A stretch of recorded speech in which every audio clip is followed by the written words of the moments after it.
Kuna wanaume ukiolewa nao maisha yako yanabadilika kuwa ya neema. Unapata amani, unapata furaha, unapata mwenza wa kushika mkono mpaka mwisho wa safari yenu. Lakini pia kuna wanaume wengine ukiolewa nao unajikuta unaingia kwenye maisha yenye majuto. Unajikuta wewe ni mtu wa kutoa machozi na maumivu ambayo hukuwahi kuyatarajia. Leo nakwenda kukuonyesha tabia 3 za mwanamume ambazo ukiziona mapema ondoka kabla hujachelewa. Usizipuuze na wala usije ukajidanganya kwamba utambadilisha baada ya ndoa. Hapana, usiseme kuwa atabadilika nikiolewa naye. Hapana, wengi walifikiri hivyo na leo wanajuta kimya kimya. Kwa hiyo fungua masikio yako vizuri, kwa sababu tabia ya 3 ndiyo hatari zaidi. Wengi waliona mapema lakini wakaipuuzia na baadaye wakalipa gharama kubwa sana. Bila kupoteza muda, twende pamoja. Tabia ya kwanza ni ya mwanamume ambaye hana hofu na wewe hata mkiwa pamoja. Hebu vuta picha hii hapa. Wewe na mwanamume ambaye unatarajia akuoe, mnatembea pamoja. Wewe uko pembeni yake, labda hata umeshika mkono wake. Halafu ghafla tu anapita mwanamke mwingine pembeni yenu. Badala ya yeye kuendelea na mazungumzo, macho yake yote yanaanza kumfuata huyo mwanamke. Kisha anakwambia, umemwona huyo binti?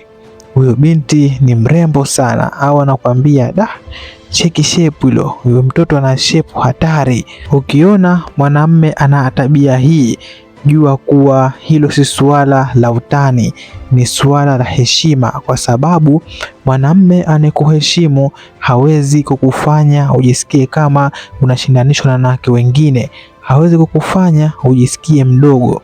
Atafanya kila namna ili ujione kuwa wewe ni special, sio kuanza kukushindanisha na wanawake wengine. Hebu jiulize kitu kimoja. Kama hapo uko pembeni yake ana ujasiri wa kufanya hivyo mbele yako, je, ukiwa haupo huwa anafanya nini? Kama mbele yako tu anaonyesha kuvutiwa na wanawake wengine, je, nyuma yako huwa anaficha nini huyo mtu? Mwanamume anayekupenda kweli huwa anakulinda dhidi ya vitu vinavyoweza kuumiza hisia zako. Lakini mwanamume ambaye hana hofu ya kukuumiza ukiwa mbele yake, mara nyingi hana hofu ya kukuaibisha ukiwa mbali na yeye. Kwa hiyo mwanaume wa kweli hakufanyi ujisikie una bahati kuwa na yeye, anakufanya ujisikie salama ukiwa naye. Ukiona mwanamume ambaye hana hofu na wewe hata mkiwa pamoja, basi jua kwamba hiyo ni red flag. Hiyo ni dalili mbaya. Sio swala la kawaida na sio swala la utani. Hili ni swala ambalo linahusiana na heshima. Tabia ya pili ni mwanamume mwenye maisha ya mashindano. Dada yangu, usiolewe na mwanamume ambaye maisha yake yote ni kushindana na watu. Yaani rafiki yake akinunua simu mpya na yeye lazima anunue. Ikitoka fashion mpya na yeye lazima aipate. Ikitoka kiatu kipya na yeye lazima anunue. Ukiolewa na mwanamume wa aina hii, basi ni kuwa unaenda kuweka kizazi chako kwenye hatari, kwa sababu mwanamume wa aina hii huwa hafanyi maamuzi kwa akili, huwa anafanya maamuzi kwa presha ya watu. Mwisho wa siku inaumia ni familia yake ambayo itakuwa ni wewe. Mwanamume wa kweli hashindani na watu, anashindana na jana yake, anajipima kwa malengo yake. Mwanamume anafuatilia maisha ya watu kila siku, mwisho wa siku huishia kwenye madeni, mwisho wa siku huishia kwenye msongo wa mawazo na maisha ya maigizo, huwa haishi kwenye uhalisia. Tabia ya 3 ambayo ukimwona mwanamume anayo, basi kataa kuolewa naye, ni mwanamume ambaye asina hofu ya Mungu. Mwanamume ambaye badala kupiga magoti kusali, yeye anakwenda kwa ganga. Yeye anaamini kwamba kuna watu wanamchezea, hivyo anaenda kwa waganga ili anyooshe mambo yake. Mwanamume ambaye analala na hirizi chini ya mto au anevaa pete za kishirikina kwa lengo la kutafuta utajiri au kujilinda yeye mwenyewe.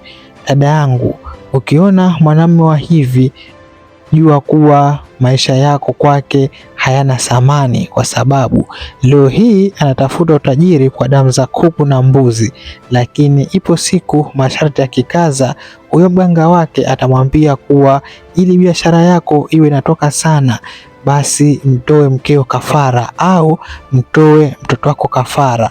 Siku hiyo ndio utajua hujui, na sisi huku nje tutakupoteza huku tukibaki kukulilia. Mwanamume asemjua Mungu ni bomu ambalo linasubiri kulepuka. Kwa hiyo usiingie hapo. Ukiona dalili hizi, basi usipotezee, jitoe mazima. Kwa hiyo dada yangu, ni bora uchelewe kuolewa kuliko kuwahi kuolewa na mtu ambaye asiyepaswa kuwa na wewe. Chagua kwa macho ya akili, sio kwa hisia peke yake. Usiolewe kwa sababu tu ana pesa, na wala usiolewe kwa sababu tu unaogopa umri unaenda. Olewa na mwanamume mwenye tabia nzuri, mwanamume mwenye tabia njema, mwenye heshima na hofu ya Mungu, kwa sababu sura hubadilika, pesa huisha, lakini tabia utaishi nayo kila siku. Kwa hiyo Mwenyezi Mungu akujalie mwenza mwema, mwenye hofu ya Mungu, mwenye kukuheshimu na mwenye kukupenda kwa dhati, na akujalie ndoa yenye amani, upendo na baraka tele. Mimi sina la zaidi.